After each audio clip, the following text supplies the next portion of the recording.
Jai Guruji. When the Divine Father blessed us with sons. It was in the last week of June of 1998 that I had the good fortune of having Guruji's darshan. My maternal uncle had been telling us about Guruji and the miraculous cure of his heart problem. My uncle had been advised to go for an urgent bypass surgery by his cardiologist. Preparing himself mentally for surgery, he had gone to Guruji for his blessings. Guruji had ordered him to sit near him and press his feet.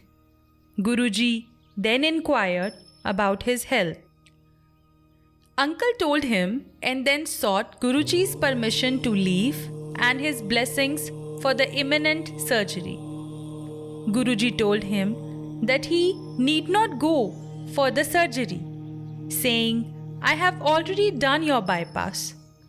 It was hard to believe even for a devout discipline like him, but he was happy that Guruji had blessed him.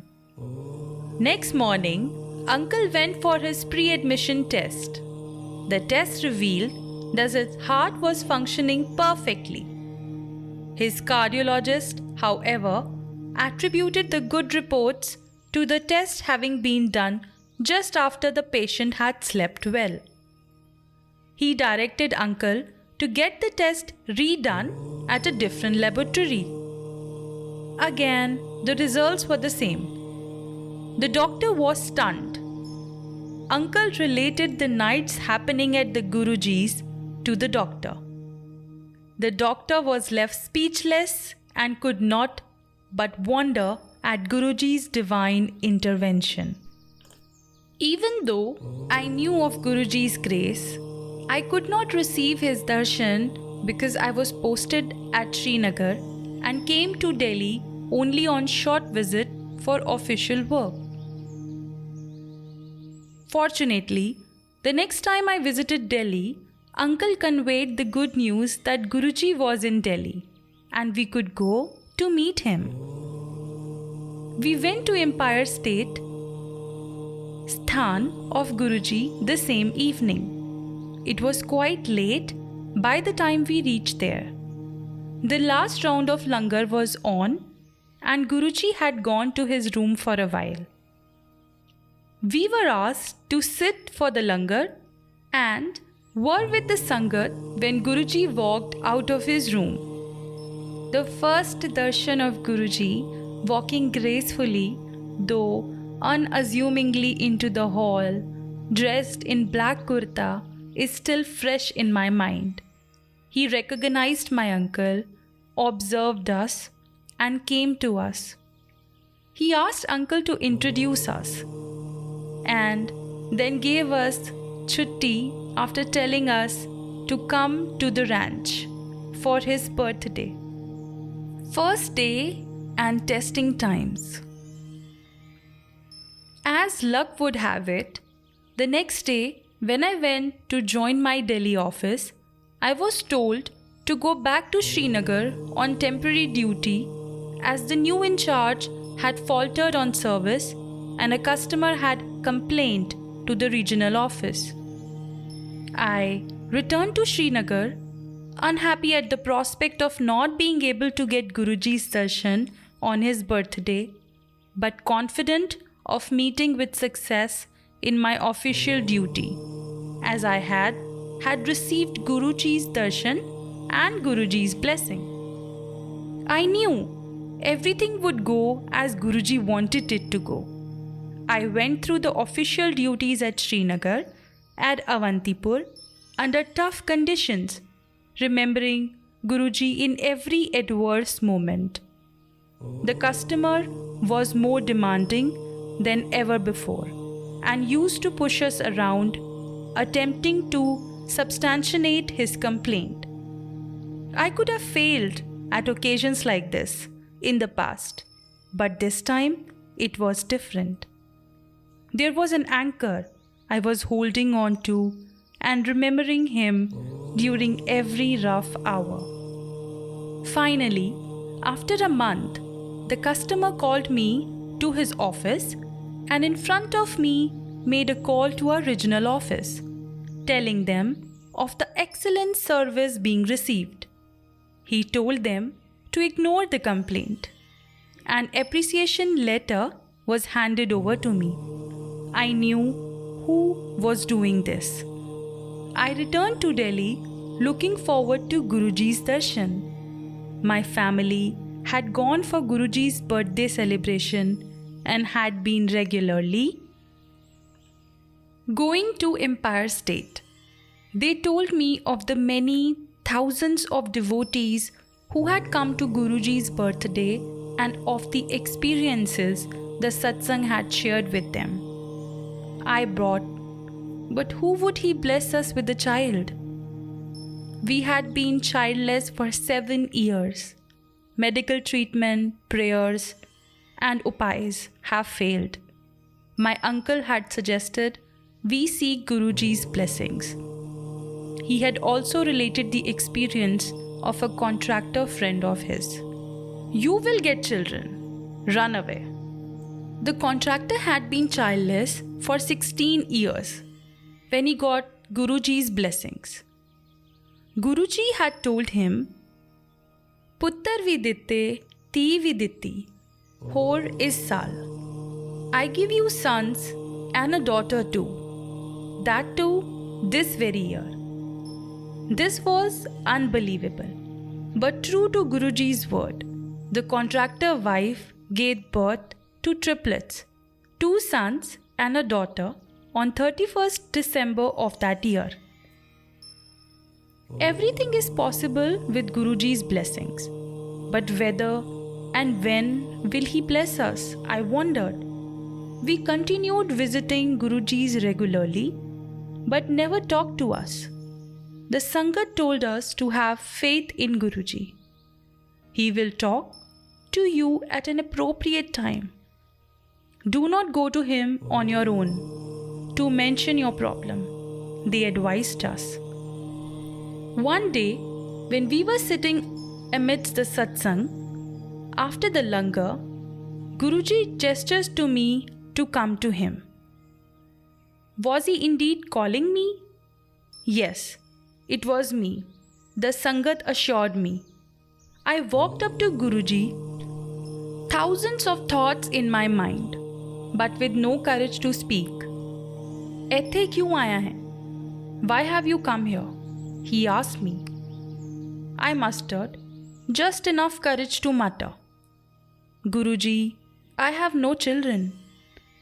Guruji said detachedly, You will get children. Run away from here.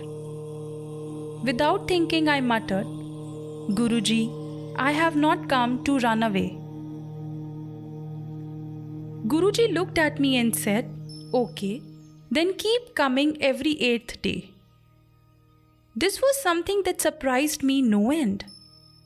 I wondered how Guruji knew it was convenient for me to come only every 8th day. At that time, I was working in shifts with an 8-day rotation cycle. 2 morning shift, 2 afternoon shift, 2 night shifts, and then 2 days off, with only 1 evening for the first of day being convenient for attending the satsang. We started going for Guruji's darshan every 8th day. The members of the Sangat who had been blessed by Guruji used to narrate their experiences. This gave us hope that our desires would also be fulfilled, thanks to Guruji. But when we used to ask ourselves, also, things were improving. My wife's job became permanent in November 1998. She took Guruji's blessings before her job interview and was the only one selected from among 42 candidates. Our finances were also getting better. My wife and I were continuing to get treatment for infertility without much success. The doctor had suggested a few attempts at intrauterine insemination. Although She was not hopeful it would work for us. She had stated that this would be followed by attempts at IVF, an expensive procedure. At the same time, I received a message from the company that I had been shortlisted for an entrance exam to an executive MBA program. The duration of the program, beginning June 2000, was to be 1 year. I was in two minds. My wife was vehemently and vocally against appearing for the exam. I asked her to leave the decision to Guruji. She stated, "What if he says yes? The treatment will stop for a year." Still, on our next visit, I gathered courage to go up to Guruji and ask him whether I should go for the exam. Guruji responded, saying, "Such chances come only once in a lifetime. You should go for it." I told my wife of Guruji's decision. She was unhappy. I appeared for the examination. Before the list of the selected candidates were circulated, several rumors lists were doing the rounds. My name was not there in any of the rumor list. I told my wife about it. She was relieved. Meanwhile, the doctor decided to make a last IUI attempt on the 2nd June 2000. She stated that she was not hopeful and would want us to go for IVF after this attempt. I informed my office that I would be coming late on that day. After the sample collection and initial checkup, I had to give a repeat sample. I called up my office and conveyed that I would get late further and may not come to at all. I was instructed to make it to the office howsoever late I may get. I gave a repeat sample and after arranging for my wife's return home, left for my office. There, I was told of my selection for the executive MBA program. Acceptance for joining the course was to be given within 3 days. The next day, we went for Guruji's darshan. I broke my news of my selection to the MBA program to Guruji. My illusion, as if anybody can ever break news to the Omniscient. He smiled and said, "Fir te kalyan ho gaya. You have been blessed then." I thought, I have told Guruji about my selection and he is saying, I have been blessed with happiness. This is but obvious.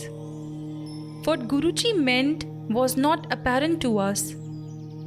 We were to discover that in a few days.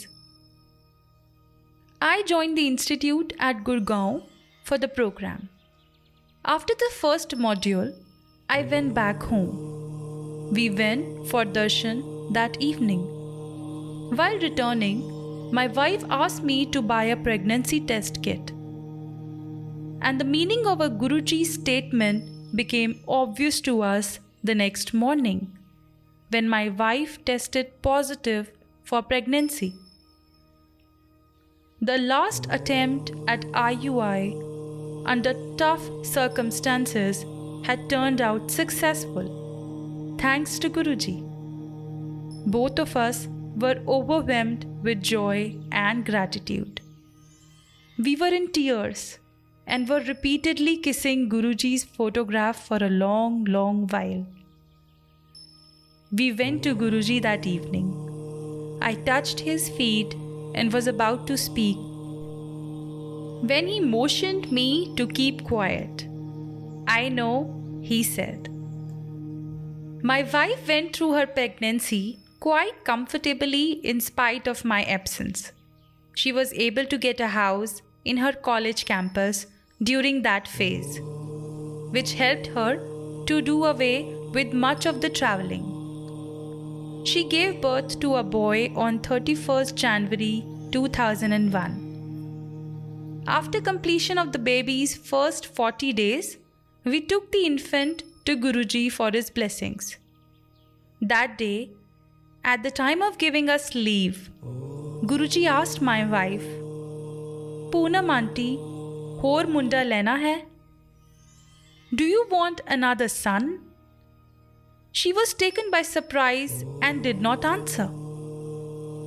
Guruji repeated this question to my wife on every visit we made. She never answered, but kept wondering during our drives back home how she could go through the medical procedures once again, and that too with such a small child to take care of. She said, "Guruji must be joking." After completion of my MBA, in June 2001, I got transfer orders for Rajband, a place close to Durgapur in West Bengal. It was not possible for me to move at that time, considering the young child and the other responsibilities at Delhi. I pleaded with my company seniors, but no one was prepared to help.